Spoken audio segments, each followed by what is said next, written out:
You're watching Toronto Sports Rush on the Bet Rivers Network. It's Wednesdays with Keegan and Keegs. I wanted to do this at about 10:30 last night, and I've been waiting to ask the question that you will be asked 500 times today. How is a fair or foul ball not reviewable? I think the dog already disagrees with this noise, Dan. It's everyone is upset right now. No more than George Springer. Certainly no more than George Springer. That is the most upset I have seen George in 5 years of covering him, and he's had some hot moments. But that was everyone's lesson in real time of like, oh, you can't review this? And in any sport, you think of tennis, Dan, that zoom in, high tech. You zoom in on the line, and that's the entire point of the Hawkeye technology, the fancy cameras that they have. It's got to be reviewable. A big moment like that, this is, sixth last game of the year. That's pretty big. But if that happens in the playoffs, I mean, come on. That's a lot of money on the line. That's a lot of stakes on the line. And I agree with John Schneider and George Springer. I thought it was a fair ball. We sit up in the left field corner in the press box, which is just a great place for a press box. But I stare right down that left field line, and in real time, I couldn't believe it. And the replay just kind of affirmed that. And then, one pitch or two pitches later, he gets called out on strikes on a pitch that was out of the strike zone. And I think that's where Georgie Boy lost a gasket. He blew it. It's at that point, I wish he would have been able to take a timeout for a while or something and cool off. But you kind of knew that was about to happen. It reminded me, Dan, of in Tampa when Vladdy was arguing balls and strikes earlier in the count. No matter what, you knew he was going to strike out and get angry. I kind of knew George was going to strike out and get angry. It's how a lot of these at-bats end. And, man, he was heated. We didn't speak to George after the game, just John Schneider, but he didn't even dance around it. Schneider is normally very proactive about saying, like, hey, umpires have a hard job. I respect what they do. This time it was just straight ahead. It was a fair ball. And man, that's 2 runs minimum, maybe 3. Yep. And that changes the whole game. All of Gausman was very good. There was just that one pitch they got to him on. I thought he was actually pretty good. But man, and now a 1-game lead in the division. I know they have the tiebreaker, but when you say it out loud, 1-game lead, that's pretty nerve-wracking. It is. A lot of things have to happen for them to, well, again, they hold their own fate in their hands. It just so happens that they're playing a team that needs to win while the Yankees are playing a team that they had the lead into the 9th inning, and then a wild pitch that was straight out of Major League allowed the Yankees to tie it. And then a bloop single into center in front of a center fielder that was brought in as a defensive replacement. Didn't exactly do his job, Dan. No, he decided to jog up to it. And then I'm like, okay, he must have a howitzer for an arm. And then he rolled the ball to the infield. That was not pretty. The Red Sox are a very motivated team. The White Sox legally have to play these remaining games. It's part of the CBA. You have to play all the games. You can't forfeit them. They've got to show up. And yeah, the White Sox have been playing a little better ball lately. They've got some fun young players, but it's the White Sox. And this coming weekend, the Blue Jays get the Rays, who are out of it, but they're a pesky team that has given the Blue Jays fits at times. And the Yankees get the Orioles, a team who is out of it. So this is going to be right down to the wire here. So this is where I always bring up the conversation where it started again last night, Major League Baseball, the fix is in, they want the Yankees in. I just had a conversation with a buddy on the phone. I said, that third base ump, he is not in the moment thinking in a split second, got to get the Yankees in. No. That's just not happening. So John Schneider, I would love to be there for the pregame pep talk or when he's talking to the team today. Because he can spin it a bunch of ways, but one of them can be world's against us. Let's show them, or let's erase our minds, pretend that didn't happen. Let's go play some baseball. Well, here's one for you, Dan. The Blue Jays yesterday. I don't think these were their official MLB, because every October, all of the teams get an official shirt with like a universal slogan, take October or some stuff like that. The Blue Jays, I think this was a shirt that they had made or somebody had made. It said, Underdogs, Canada versus the world. And I thought, okay. Yes. Okay. You're in first place. No one thought I'd be here, said LeBron James. So when I saw them, I thought, do you lean into that, or am I looking at this rolling my eyes because you're the number one seed in the American League? Whatever gets you there, whatever works for you. And a lot of the time, we see this in every pro sport, Dan, the fake underdog story. Mm-hmm. It works. It helps people. Everyone's against the Blue Jays. New York is evil, and they're conspiring. They have the worst odds to win the World Series. It's amazing. No one wants them to win. No. But like you said, the umpires in real time are not trying to place the Yankees in the World Series. It's other fans in other markets just get angry at the umps. I think fans in Toronto think it's a conspiracy against the nation every time, it's a lot. But man, the underdog shirts, they got me yesterday. I don't know how I feel about that. Now, I watch with the lens of the other team, and if you're a Red Sox fan and you watch the rest of the game after that foul ball that was fair was called, there was a lot of makeup calls going the Jays' way. Those are a real thing in baseball too. Makeup calls are not something that fans imagine. They're real. An umpire tries to balance out a game, and strike zones. I think we've seen some weird strike zones lately. I think the ABS challenge system coming next year will be a welcome thing. I think, Dan, that when people hear robot umpires, they're picturing like an actual robot or no umpire at all. It'll still look the same. It'll flow the same. People were angry about the pitch clock. It's the best thing to happen to my life in a decade. Like it'll be okay. But the strike zones lately, part of it, the umpires need to be better. Part of it is that pitchers are throwing like they've never thrown before. Guys are throwing 93-mile-an-hour sliders and 101-mile-an-hour sinkers. I always enjoy, Dan, seeing the umpire camera when they have a camera on their head and you can watch the pitch come in. Because every time I think, number one, how does anyone get a base hit ever in the history of baseball? And number two, I could never call a game like that. It happens so fast. Pitches are moving like they've never moved before.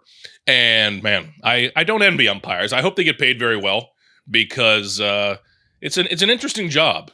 When's the last time anyone talked, I really like that umpire.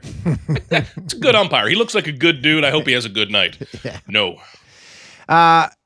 This maybe will take away the sting because after that call was made and it was ruled a foul ball, and then the game went on, I said, well, that only happened. They were only in that situation because the Red Sox royally effed up a play at second and in an easy out. So I'm like, that shouldn't even have happened. It was a luxury that it did happen. And then if you take all that away, you're left with the fact that the Jays just aren't hitting. They've had one big game that was Sunday in Kansas City in the last week. What is going on with the bats? Because Buck brought it up on that broadcast Sunday. He's like, this is what we've seen all year. Everyone's playing a part. He goes, we haven't seen that, and we aren't seeing it again. You got to see it soon. It's 5 of their last 6 games, I think it is, Dan, they've had 1 run or 0 runs.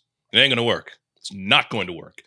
And if this was May or early June, Dan, I would have more time mentally and spiritually for here's a Twitter thread about why it's okay and it's going to bounce back.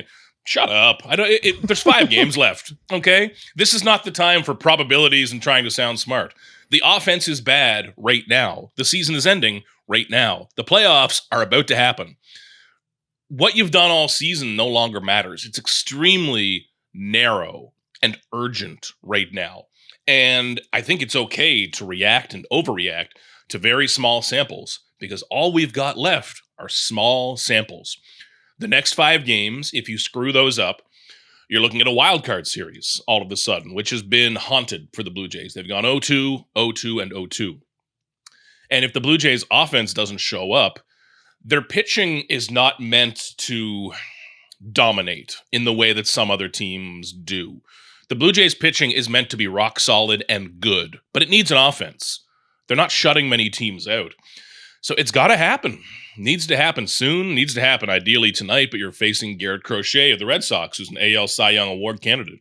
There's just no time now, Dan, for probabilities and, oh, this is just a blip. Like, I call me old school. I think the games matter. And especially when you're 1 up with 5 to go, there's no time for, oh, it should have been this. Whatever happens is the reality, and the Blue Jays' reality offensively lately has been pretty dismal. Like 5 out of 6 games with 1 or 0 runs. Yee, that's bad. And there's no time for Max Scherzer to possibly find his stuff. I assume his leash will be very short if we see what he looked like in Kansas City tonight in Toronto. Very. Yeah, this is a tough one with Max Scherzer, Dan, because he's Max Scherzer. I mean, this guy's a Hall of Famer. And for all of us who watch baseball, for the last 18 years, 15 of those years after he really got hot, he's been one of the best pitchers in Major League Baseball. Everyone knows it. But right now he's giving up too many home runs. He's not going deep into games. And he had that great stretch about a month ago where it looked like, hey, this guy could be a game 1 starter, game 2 starter. Right now, Dan, I think he's pitching for a job in the rotation period in the playoffs because it's going to go Gausman, Bieber, probably a Savage, as long as he sticks the landing in his last start. Who's the number 4? Chris Bassett would be an option. I think he'll be healthy by the time the ALDS rolls around. But Scherzer has to be in consideration for either that or a bullpen role. Maybe he can crank it up to 95, 96 out of the bullpen for an inning. Maybe there's value there, maybe. But it's an awkward conversation because he's Max Scherzer. And I do not envy John Schneider if he has to tell Scherzer that he's getting bumped out of that rotation, but he needs a good one. Like, he's pitching for that job. It's the time of year where reputations only get you so far. You need results. Keegs, this will make Jays fans rest easy. The White Sox are starting a guy tonight for his 3rd career start. Fraser Elliard. Fraser Elliard gets Definitely the start for the before. White Sox. His 3rd start of his career against the Yankees. Aaron Judge and the mighty Yankees. Yeah, that and is... going against Max Fried, who's 18 and... What is he? What's his record this year? Max Fried is 18-5 this year. Well, when you're going Max Fried against a pitcher I'm going to have to Google in 10 minutes, that is not a good start. And, man, the White Sox, even the fact that the White Sox had a lead over the Yankees last night, that surprised me because baseball's not a try-harder sport. Like, this isn't hockey. You can't just out-try the other team.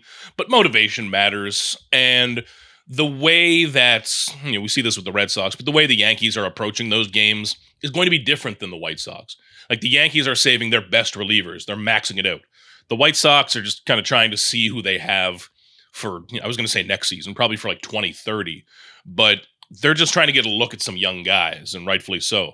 So they're not getting the most expertly managed trying to win tonight approach like we see from that pitcher getting the start tonight. So, this is going to be a split screen night, Dan, once again, because there's a chance this night ends with the division tied. The Blue Jays have that tiebreaker. That's great.